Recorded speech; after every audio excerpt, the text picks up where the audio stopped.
ውሻ የበላውን የፈለገውን ካገኘ በኋላ ወደ መጣበት ይመለሳል እና እኔም ውሻ ነኝ የምፈልገውን ነገር ካገኘ በኋላ ወደ መጀመሪያው ወደ መጣውበት ተመልሻለሁ ብለዋል። እንግዲህ አብርሃም በገዛ አፉ አላለም፣ ግን ሪፖስት አድርገዋል። አንድ ሰው ደግሞ ቪዲዮ ከተመቸው ወይም ደግሞ ንግግሩ ከገባው ነው ያንን ቪዲዮ አይቶ ላይክ ወይም ደግሞ ሪፖስት ወይም ኮመንት ማድረግ የሚችለው። ስለዚህ አብርሃም እንግዲህ የፈለገውን ነገር ለማግኘት ፍርፋራውን ለማግኘት ወይም ደግሞ የሚፈልገውን ነገር ለማግኘት እንደ ውሻ ሆኖ አነፍንፎ ሩትዬ ጋር ሄዶ ነበርና 500,000 ኬ ለማግባት እንግዲህ ያላረገው ወይም ያቆፈረው ጉድጓድ አልነበረም። 500,000 ኬ ሊገባ እንግዲህ ትንሽ ቁጥሮች ናቸው የቀሩት።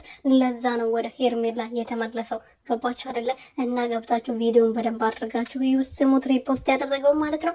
ሰላም ቤተሰብ እንዴት ናችሁ? ደህና ናችሁ? እኔ በጣም ደህና ነኝ፣ እግዚአብሔር ይመስገን። በያላችሁበት ሰላማችሁ ትረፍረፍ ይበልልኝ። ለዚህ ቤት ለዚህ ቻናል አዲስ የሆናችሁ ሰብስክራይብ፣ ሼር፣ ላይክ እያደረጋችሁ ቤተሰብ ሆኑልኝ። እንግዲህ አብርሃም ሪፖስት ያደረገው ቪዲዮ ብታው በሳቅት ሞታላችሁ። ሰውየው የሚያወራው እንግዲህ ውሻ ይሄንን ነገር በደንብ ይዩት። ውሻ የሚፈልገውን ነገር ፍርፋራ ለማግኘት ያነፈንፋል።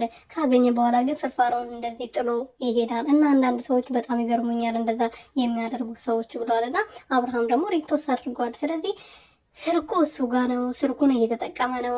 ታሞ ነበር በዚህ ሰሞን ስልኩን እየተጠቀመ ነበር ማለት በጣም ታሞኙ ነው አይደል እንዴ? ትቀልዳለህ አይደለ?